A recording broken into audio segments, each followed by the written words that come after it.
एकूण बाल अत्याचार 17,988 होते 21 मध्ये आणि 2023 मध्ये 21,802 म्हणजेच हे 21.2% इथे सुद्धा वाढ झाली की गेल्या 11 महिन्यात जवळपास 4,500 कोटीचा हा एमडी जप्त करण्यात आला। 4,500 कोटीचा महाराष्ट्रामध्ये। मी सांगितलं बाल अत्याचारांची वाढती विश्ववल्ली आता महाराष्ट्रामध्ये प्रचंड फोफावत चालली आहे। कोणी गांभीर्याने घेत नाही।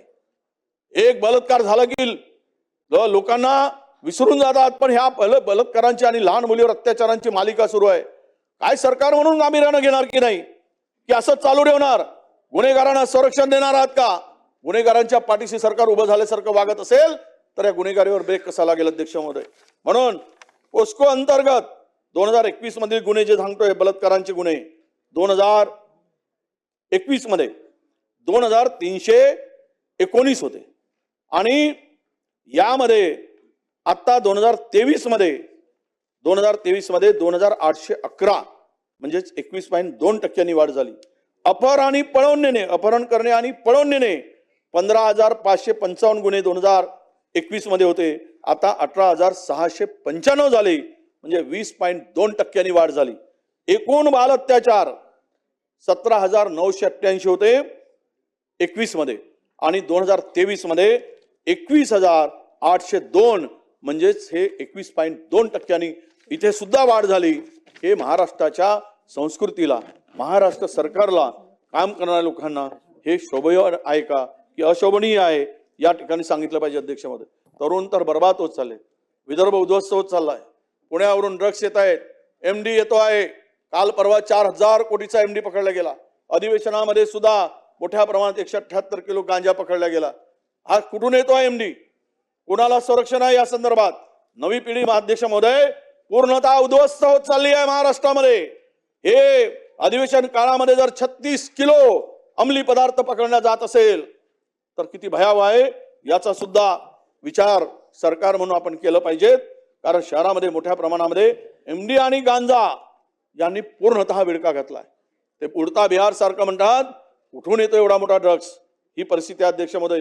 मी सांगितलं की गेल्या 11 महिन्यात जवळपास 4,500 कोटीचा हा एमडी जप्त करण्यात आला। 4,500 कोटीचा महाराष्ट्रामध्ये हा अधिकृत पकडलेला आहे, जो जप्त केलेला आहे। आणि जर त्यामध्ये सापडला नसेल तर तो किती मोठा जाळा या तरुण पिढीला शालेय महाविद्यालयाच्या मागे खुलेआम एमडी विकला जात आहे आणि पोलीस हप्ते घेत आहेत। जबाबदारीनं सांगतो आपल्याला, पोलिसांच्या हप्तेखोरीमुळे तरुण पिढी महाराष्ट्रातली उद्ध्वस्त होत आहे आणि याचं पाप तरी कधी फेडाल तुम्ही? ही वस्तुस्थिती या राज्यामध्ये आणून ठेवली अध्यक्ष महोदय। इतकं पाप चाललंय म्हणून आमची विनंती अध्यक्ष महोदय की कधी उपाययोजना करणार आपण याच्यामध्ये? मुंबई पुण्याप्रमाणे ही क्रेज आता आपल्या नागपूरमध्ये विदर्भामध्ये वाढली आहे। विदर्भामध्ये कधी नव्हती, पण आता ह्यामध्ये सुरुवात प्रचंड झालेली अध्यक्ष महोदय। गेल्या वर्षी अंमली पदार्थ विरोधी पथकानं केलेल्या 404 प्रकरणामध्ये 3,43,18,000 रुपयाचा अंमली पदार्थ जप्त केलाय। नागपुरामध्ये गांजा मध्य प्रदेशातून येतो, छत्तीसगड मधून येतो आणि एमडी तस्करी मुंबईत होताना दिसते अध्यक्ष महोदय। दोनही ठिकाणून याला रोखण्याचं काम नाही। पोलिसाकडे यंत्रणा नाही, आपल्या यंत्रणा कुचकामी ठरल्या आहेत, आपली यंत्रणा काम करू शकत नाही।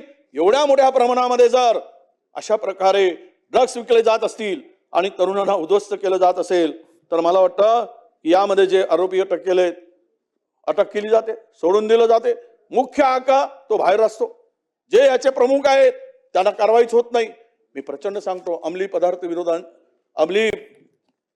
पदार्थाच्या या पथकांच्या किंवा त्या विभागाचे, फूड अँड ड्रग्स विभागाचे हप्ते बांधलेले आहेत। हप्ते प्रत्येक जिल्ह्यात हप्ते बांधले आहेत आणि हप्ते बांधून खालून वरपर्यंत, संत्र्यापासून मंत्र्यापर्यंत हे हप्ते बांधले गेलेले आहेत आणि याची माहिती माझ्याकडे आहे। सांगावं सरकारने माहिती पाहिजेत, मी माहिती देईल।